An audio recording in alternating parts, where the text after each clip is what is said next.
In the 1950s, Batman and Superman started teaming up for the very first time, and we got a lot of exciting adventures.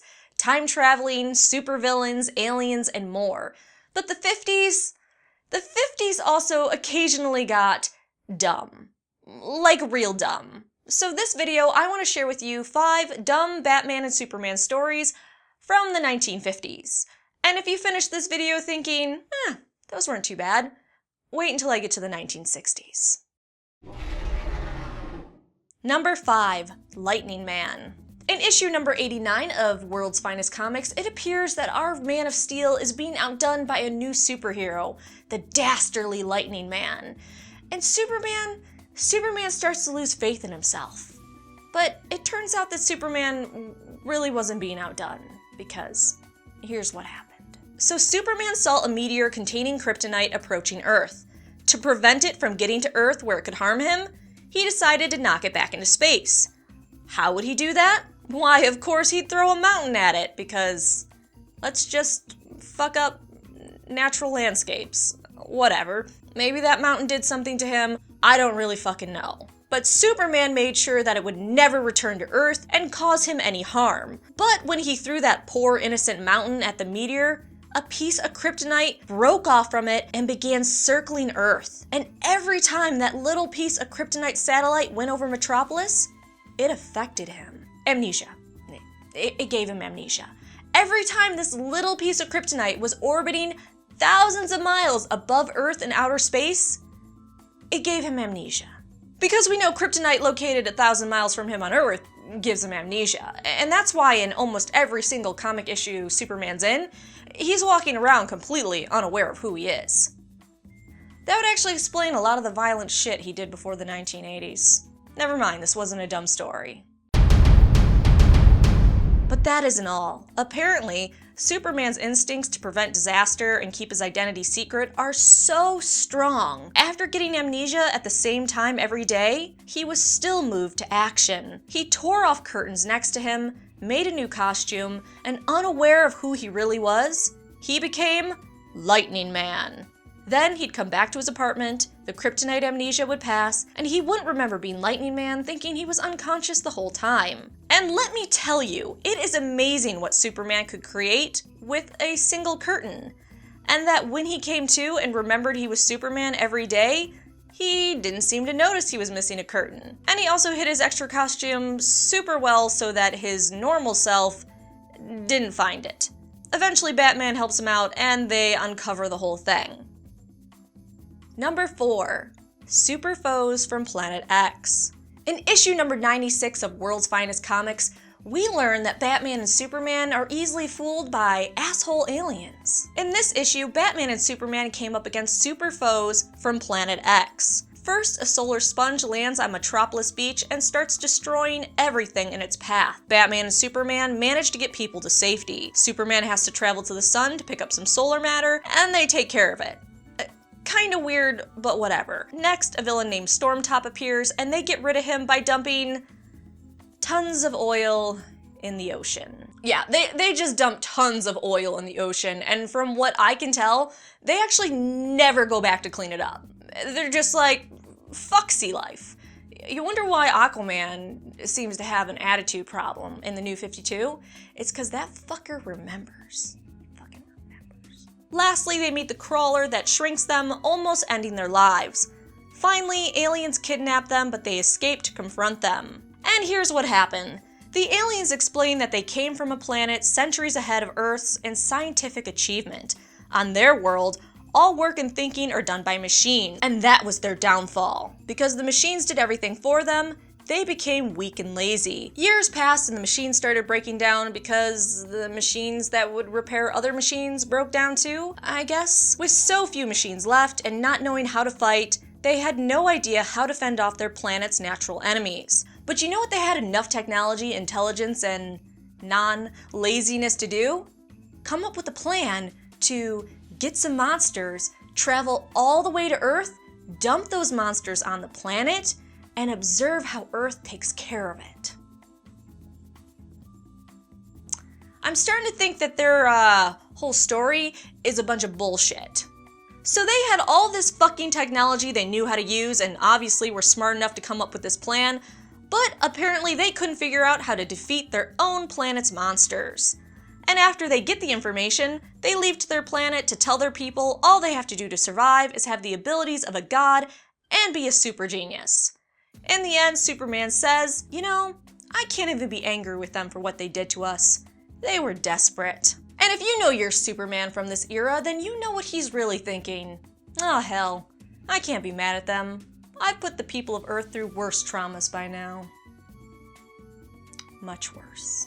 Batman chimes in, yes, and I'm glad we were able to help them survive on Planet X. Are you fucking kidding me, Batman? You're supposed to be the logical one. They just endangered the lives of people on Earth to try to figure out how to save people on their own planet. And I'm pretty sure they didn't even need to. I think this whole thing was actually for funsies. Number 3, Time-Traveling Historian. In World's Finest Comics issue number 81, we learned a 5-year-old can guess an ending before Batman. So this dickhead historian from the year 5956 comes to Batman and Superman and tells them, hey, I'm a historian, I'm writing a book, The History of Superman and Batman. But jealous rival historians said that it's incorrect, so I came back to prove I was right. Superman and Batman hear some of his passages and tell him that the details are wrong and distorted. They did everything he said, but in different ways. So this asshole tells them, well, I'll be a laughing stock in 5956 by admitting I was wrong, so you'll have to do your feats over again, the way my history describes. Batman and Superman, logically, at first tell him to piss off, but he tells them if they don't, he'll expose their secret identities. So this is where a grade schooler could figure this out. So he's a time-traveling historian, and he should know when or if Batman and Superman's secret identities are ever revealed. So if he's worried about being a credible historian, if he reveals their secret identities before they actually are, such as in his book, then he just made himself look like a complete ass and did the thing that he's afraid of happening. So then you're thinking, okay, well this is a whole, if I'm going down, you're going down. We're all going down with this shit. So do what I say or we're all fucked. That wasn't it. That absolutely wasn't what he was doing. And I'm actually 60% convinced Batman and Superman are actually fucking idiots. So Batman and Superman go about redoing their deeds, because that makes sense. Superman brings back animals to a distant little tropical island, builds an ark, and brings them back.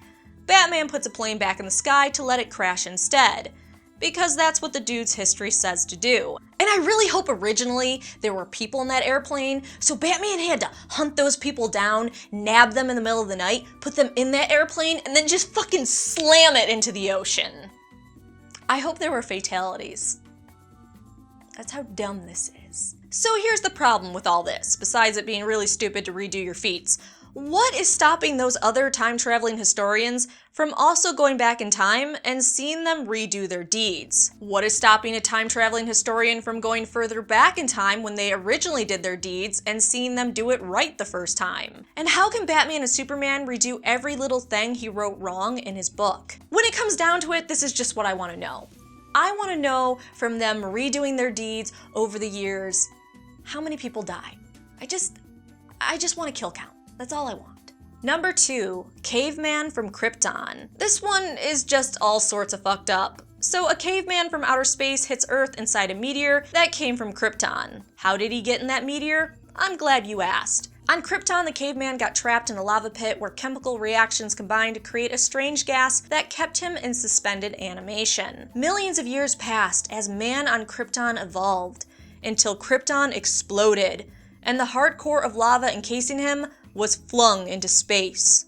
So, ignoring that abortion of science, eventually this meteor finds its way to Earth, and the caveman comes out of it completely alive. And honestly, the best part about this issue is this caveman from Krypton beating the ever-loving shit out of Superman. And if you've read his comics from that time, I can't keep saying this enough, he really fucking deserved it. The caveman also becomes friends with a dude dressed like a caveman.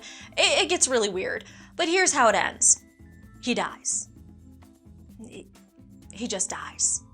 And here's why. Why? Because while he was drifting in space, he was bombarded by cosmic rays. They bolded that.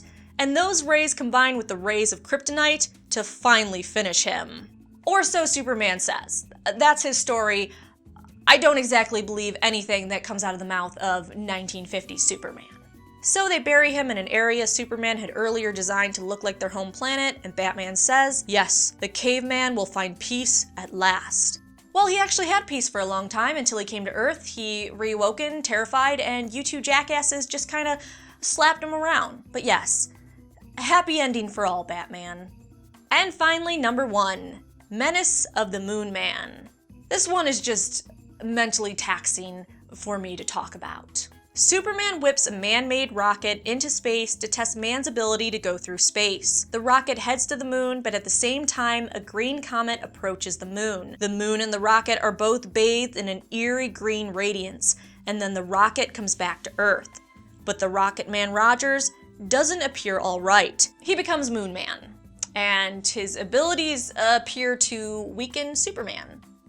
And this guy gets a moon chariot and uses horses even though he just sails through the air while repelling Earth's gravity. Seriously, there was like zero reason to involve those poor horses in this bullshit. Turns out the Rocket Man only becomes Moon Man in the glow of the moon because the comet that went and bathed him in the green light caused a chemical reaction in his body that makes him become a criminal.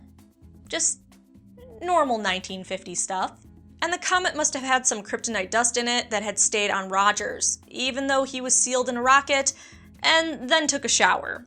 And even though in the past issues we've seen washing off kryptonite dust takes care of it, and no longer affects Superman. But screw consistency, this is the 1950s. Oh, and I forgot, he can only commit moon crimes, such as stealing a moonstone, or going into a moon room.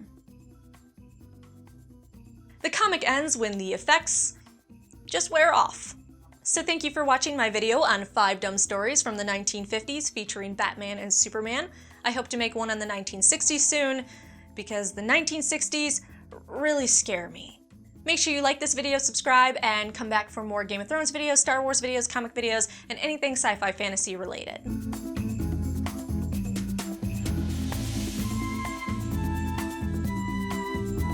In the 1950s, Batman and Superman started teaming up for the very first time, and we got a lot of exciting adventures. Time travel, supervillains, fuck. Yeah, they also fucked. All that sexual tension you saw in Batman vs. Superman, they know what's going on.